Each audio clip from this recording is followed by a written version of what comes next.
I have some bad news for the Democrats. Even with historically unpopular President Trump, they could be in trouble for 2018. So look at this. Democratic advantage for 2018 might not be what it seems.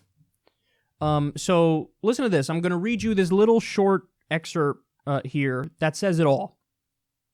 A Democratic advantage in preference for the 2018 midterm elections fades to insignificance among the most likely voters in the latest ABC News Washington Post poll. Signs of the Democrats' enduring challenges in turning out their voters in off-year contests. In a hypothetical national ballot, Democratic congressional candidates hold a robust 11-point lead over their GOP counterparts, 51 to 40% among registered voters overall. But winnow down to those who say they voted in the last midterms and are certain to do so again, and the contest snaps essentially to a dead heat, 48 to 46. Oh, boy. So do you understand that? So there were a bunch of headlines earlier in the week that said, Democrats, oh my God, Democrats, they're doing well. I mean, look, they're up 11 points over the GOP. So big wins coming for the Democrats in 2018. But then when you switch it from all people in the country to likely voters, which is a more accurate reflection because you could ask people their opinion. If they don't go vote, it comes to naught. And then it's basically a statistical tie at 48-42. So that's important. What that means is the Trump supporters are the most active and are most likely to vote. So even though he has an approval rating that's hovering around 30%, you bet your ass they're all showing up. Whereas, the people who dislike him, some of them show up. Not all of them, nowhere near all of them, but some of them show up. And they go on to explain, a lot of this, by the way, has to do with the fact that young people are not too hot on the Democratic Party, not too hot on the direction that the party's going in. And of course, the way that Democrats win is you turn out young people.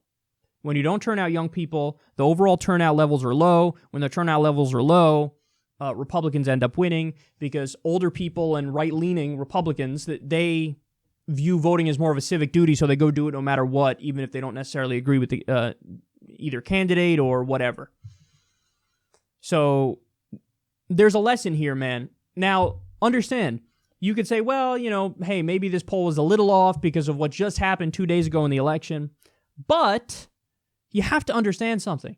Outside of the Northam victory in Virginia against Gillespie, and outside of the Murphy victory in New Jersey, okay? Outside of those examples, almost all of the left-wing victories were because the people were anti-establishment Democrats. I mean, we just spoke about how there's a Democratic socialist who ran and took no help from the Democratic Party, and he won, and he unseated an incumbent Republican who was a powerful Republican in the party.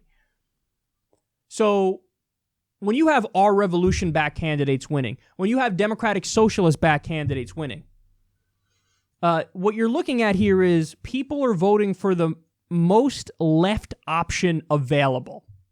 And the reason the Democrats can't be complacent is if their takeaway from this is, well, obviously, hey, Northam was enough to beat Gillespie, and Northam's an establishment Democrat, so let's run establishment Democrats all across the country.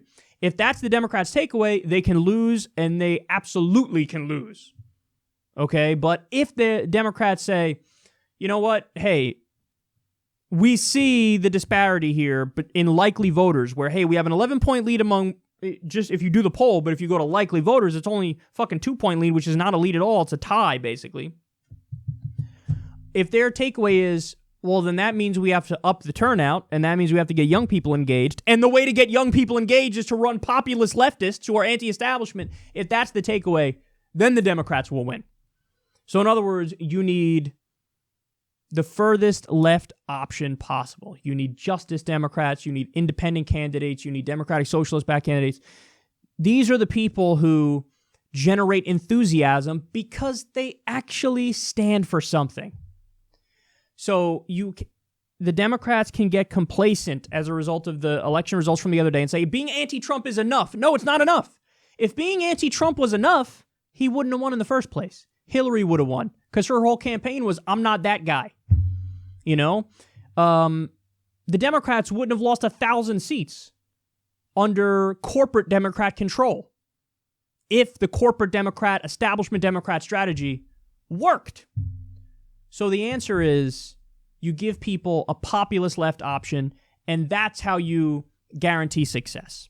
Because I know I said it a million times, but I'll say it a million more. The way to beat the fake populists on the right is with real populists on the left, and that's the only way to do it and to guarantee that you're going to do it.